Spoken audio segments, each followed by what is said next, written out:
పెంచిన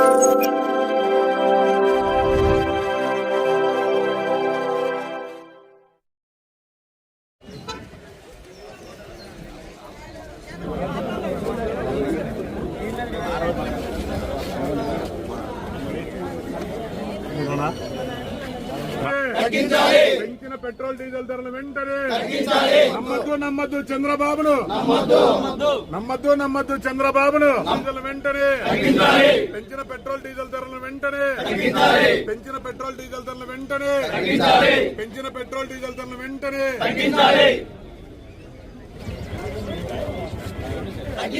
పెంచిన petrol diesel ధరలు వెంటనే పెంచిన పెట్రోల్ డీజిల్ ధరలు వెంటనే పెంచిన పెట్రోల్ డీజిల్ ధరలు వెంటనే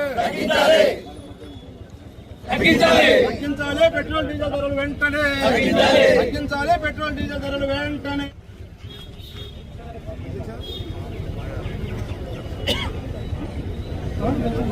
తగ్గించాలి పెట్రోల్ డీజిల్ ధరలు వెంటనే తగ్గించాలి పెట్రోల్ డీజిల్ ధరలు వెంటనే తగ్గించాలి.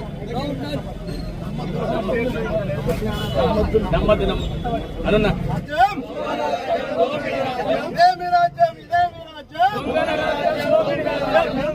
రాజ్యం ఇదేమి రాజ్యం. పెంచిన పెట్రోల్ డీజిల్ ధరలు వెంటనే పెంచిన పెట్రోల్ డీజిల్ ధరలు వెంటనే పెంచిన పెట్రోల్ డీజిల్ ధరలు వెంటనే పెంచిన పెట్రోల్ డీజిల్ ధరలు వెంటనే పెంచిన పెట్రోల్ డీజిల్ ధరలు వెంటనే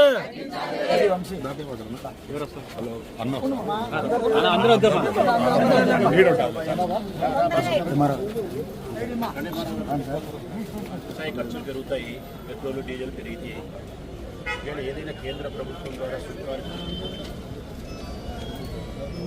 పెంచిన పెట్రోల్ డీజిల్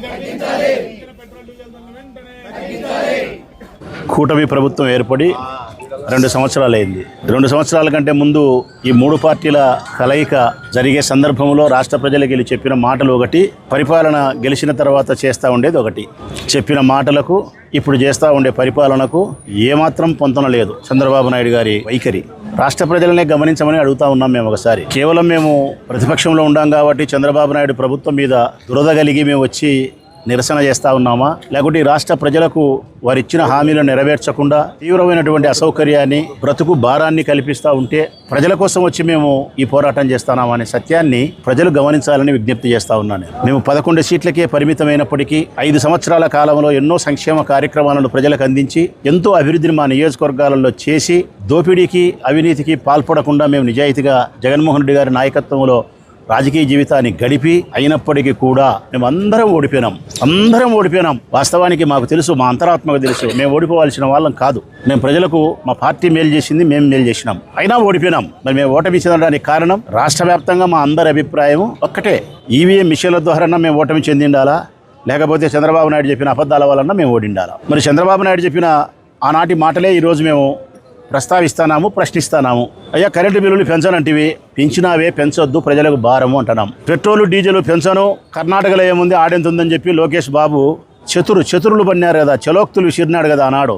మరి ఈరోజు పెంచినావే అని అడుగుతున్నాం మేము. కర్ణాటకలో ఉండేదానికంటే, తెలంగాణలో ఉండేదానికంటే, తమిళనాడులో ఉండేదానికంటే, మహారాష్ట్రలో ఉండేదానికంటే, ఈ ఆంధ్రప్రదేశ్ రాష్ట్రానికి నలువైపులా ఉండే 4 బార్డర్స్, ఈ 4 రాష్ట్రాలలో కూడా ఆంధ్రప్రదేశ్ రాష్ట్రంలో ఉండే ధరల కంటే చాలా తక్కువ ఉంది.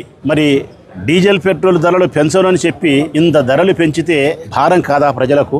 దీనివల్ల నిత్యావసర వస్తువుల ధరలన్నీ పెరగవా? ఎక్కడి నుంచో రవాణా చేయాల్సినటువంటి నిత్యావసర ధరలన్నీ కూడా డీజిల్ పెరిగినప్పుడు ఆ ధరలు పెరుగుతాయి కదా. రైతుల వ్యవసాయ పనులకు సంబంధించిన ట్రాక్టర్లకు కానీ, మిషన్లు కానీ ఇవన్నీ కూడా డీజిల్ పెరిగినప్పుడు వ్యవసాయానికి అయ్యే ఖర్చు పెరగదా? లేకుంటే బస్సులో ప్రయాణం చేసే పేదవారి యొక్క ఆర్టీసీ ఛార్జీలు పెరగవా?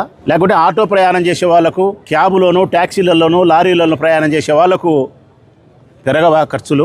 ఒక్క డీజిల్ పెట్రోల్ పెరగడం వలన మనిషి యొక్క దైనందిన జీవితంలో ప్రతినిత్యము మనం ఎదుర్కొనే అనేక రకాల అవసరాల మీద ధరలు పెరుగుతాయి. మానవుని యొక్క జీవితంలో బడ్జెట్ వాడు పెట్టాల్సిన దానికంటే ఎక్కువ పెట్టాల్సిన పరిస్థితి వస్తుంది. ఇది పేద మధ్యతరగతి వర్గాలకు అధికమైనటువంటి భారం జీవితం. మరి ఇవన్నీ తెలిసి ఎందుకు పెంచినావు చంద్రబాబు నాయుడు అని అడుగుతున్నాం మేము. ఎందుకు పెంచినావు అనే దానికంటే ముందు ఎందుకు అట్లా చెప్పి ఓట్లు వేసుకొని నీ అవసరం తీరిన తర్వాత ఎందుకు వీళ్ళందరినీ గాలికి వదిలేసినావు అని అడుగుతున్నాం. నీ మాట ఒకటి, నీ చేతలు ఒకటి. నువ్వు చెప్పింది ఏనాడు చెయ్యవు. నువ్వు చేసేది ఏనాడు చెప్పవు. నీ జీవితమంతా, రాజకీయ జీవితమంతా మోసాలతోనూ, అబద్ధాలతోనూ, కుట్రలతోనూ, కుతంత్రాలతోనూ, జెండాలు జతకట్టడంతోనూ, ఒకసారి జుట్టు పట్టుకోవడము, ఒకసారి ఒక పార్టీ కాళ్ళు పట్టుకోవడము, దిగసారిపోయినటువంటి నీ రాజకీయ జీవితంలో 4 సార్లు ముఖ్యమంత్రి కాగలిగినావు. కానీ నీ వ్యక్తిత్వం మాత్రం పాతాళలోకానికి పడిపోయింది నీ వ్యక్తిత్వం మాత్రం. అసలు ఏది ఈ రాష్ట్రంలో పెరగలేదని చెప్పి నేను చంద్రబాబు నాయుడు అడుగుతా ఉన్నా.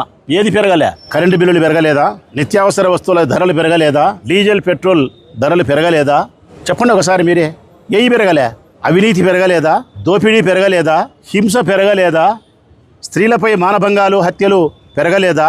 రెడ్ బుక్ రాజ్యాంగం వలన ప్రజాస్వామ్యం 100కు 100% చనిపోయింది. కక్షలు, కార్పణ్యాలు పెరిగినాయని అంగీకరించలేరా? ఫీజు రియంబర్స్మెంట్ పోయింది. నువ్వు చెప్పిన సంక్షేమ పథకాలు పోయినాయి. జగనిస్తానన్న సంక్షేమ పథకాలు లేవు. నువ్వు చెప్పిన సూపర్ 6 లేదు. ఒక్క మాటలో చెప్పాలంటే ఈ రాష్ట్రంలో ఉండబడిన పేద, మధ్యతరగతి అన్ని వర్గాలకు సంబంధించిన ప్రజలు ఆర్థికపరమైన ఇబ్బందులతో బ్రతకడానికే కష్టమై 500 రూపాయల నోటు కూడా చూసే పరిస్థితి లేదు పేదవాళ్ళ దగ్గర. పేదవాళ్ళేంది, ఒక రకమైన వాళ్ళ దగ్గర 1 లక్ష రూపాయల డబ్బులు చూసే పరిస్థితి కూడా లేదు. ఎక్కడైనా మనం ఇంతకుముందు చూస్తే పంటలు పండలేదు, వర్షాలు కురవలేదంటే రైతులకు కరువు వచ్చింది అనుకుంటున్నాం. లేకుంటే ఇంకొకటి ఏదన్నా ఇబ్బంది వస్తే పలానానికి కరువు వచ్చింది, ఇబ్బంది వచ్చి అనుకుంటున్నాం. కానీ చంద్రబాబు నాయుడు పుణ్యమా అని చెప్పి మనము పుట్టి బుద్ధి ఎరిగినప్పటి నుంచి నాకు 59 సంవత్సరాలు. నా 59 సంవత్సరాల జీవితంలో నేను సరికొత్తగా చూస్తానే ఒక పాఠం ఏంటంటే కదా, రాష్ట్రానికే కరువు రావడం, ఒక వర్గానికి కరువు రావడం కాదు ప్రజలారా ఇది, ఒక వ్యవస్థకు కరువు రావడం కాదు ప్రజలారా ఇది, ఆంధ్రప్రదేశ్ రాష్ట్రానికే కరువు వచ్చింది. ఇంతకంటే పోయేదేముంది చంద్రబాబు నాయుడు మాకు? ఇంతకంటే జరిగే నష్టమేముంది? ప్రజా జీవితంలో ప్రజల కోసం ఎంతో త్యాగంగా బతికిన వైఎస్ఆర్ కాంగ్రెస్ పార్టీ 11 సీట్లకే పరిమితమైన తర్వాత ఇంతకంటే మమ్మల్ని బాధించేది ఏమీ లేదు. నువ్వు పెట్టే కేసులకు కానీ, నువ్వు బెదిరించే బెదిరింపులకు కానీ ఇక్కడ భయపడే పరిస్థితి ఏదీ లేదు. మేము ప్రజల తరపున ప్రశ్నిస్తానే ఉంటాం. ప్రజా సమస్యలపైన, ఈ ప్రభుత్వం పైన యుద్ధం చేస్తానే ఉంటాం.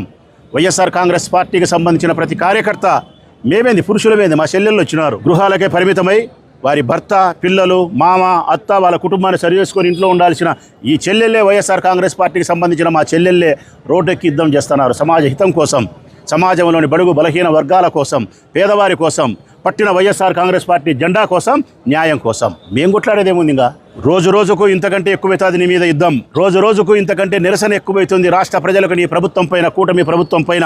అసలు నువ్వు తట్టుకోలేని పరిస్థితి వస్తుంది. ఈరోజు రాష్ట్రంలో, దేశంలో ఎండలు తీవ్రంగా ఎంత ఉన్నాయో ఇంతకంటే 2 తీవ్రంగా ప్రజా ఆగ్రహాన్ని కూటమి పాలన, కూటమి ప్రభుత్వం చూసే రోజు వస్తుందని కూడా చంద్రబాబు నాయుడికి హెచ్చరిక చేస్తూ ఉన్నాం. ఏది పెరగలేదు? ఏదైనా ఈ రాష్ట్రంలో ఏదైనా పెరగలేదు అనుకుంటే గనా, ఎక్కడేసిన గొంగలి అక్కడే ఉందనుకుంటే గనా అది అభివృద్ధి. అభివృద్ధి ఒక్కటి మాత్రమే ఈ రాష్ట్రంలో పెరగలే. అభివృద్ధి ఒక్కటి మాత్రమే, ఎక్కడేసిన గొంగలి అక్కడే సంధానం ఉంది. మిగతా అన్నీ పెరిగిపోయినాయి. ఎమ్మెల్యేలు, ఎమ్మెల్యే పిల్లలు, ఎమ్మెల్యే కొడుకులు దొరికిన కాడికి దోసుకుంటున్నారు. ఈ 5 సంవత్సరాల పదవీ కాలం పూర్తయ్యే లోపల 100,000 కోట్ల రూపాయలు సంపాదించుకొని మా కుటుంబాలు, మా భార్యలు, మా పిల్లలు సుఖంగా ఉంటే చాలు, ఈ రాష్ట్రం ఎట్లయినా పర్వాలే, మా రాజకీయం సంఖనాకిపోయినా పర్వాలనే పరిస్థితుల్లోకి తెలుగుదేశం పార్టీ ఎమ్మెల్యేలు వచ్చినారు. రోడ్లెక్కి మేము కొట్లాడుతూనే ఉండాలి 5 సంవత్సరాల కాలం. మీరు మారుతారనే నమ్మకం నాకైతే వ్యక్తిగతంగా అయితే లేదు. అయినప్పటికీ కూడా ప్రజా జీవితంలో పోరాటం చేసే మేము ప్రజాస్వామ్యబద్ధంగా ప్రజల కోసం నిరంతరం పోరాటం చేస్తూనే ఉంటాం. డిమాండ్ చేస్తూ ఉన్నాం వైఎస్ఆర్ కాంగ్రెస్ పార్టీ తరఫున కూటమి ప్రభుత్వాన్ని డీజిల్, పెట్రోల్ ధరలు వెంటనే తగ్గించాలా.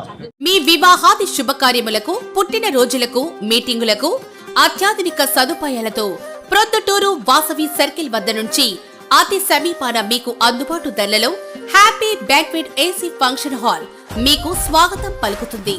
మా ఫంక్షన్ హాల్ నందు వంట సామాగ్రి మరియు విశాలమైన కార్ పార్కింగ్, అతి తక్కువ మెయింటెనెన్స్ ఖర్చుతో ఏ ఫంక్షన్ అయినా మా happy banquet AC function hall నందు జరుపుకొని ఆనందాన్ని పొందండి. బుకింగ్ కొరకు సంప్రదించండి. మా సెల్ నంబర్ 9100600238 7799 000211.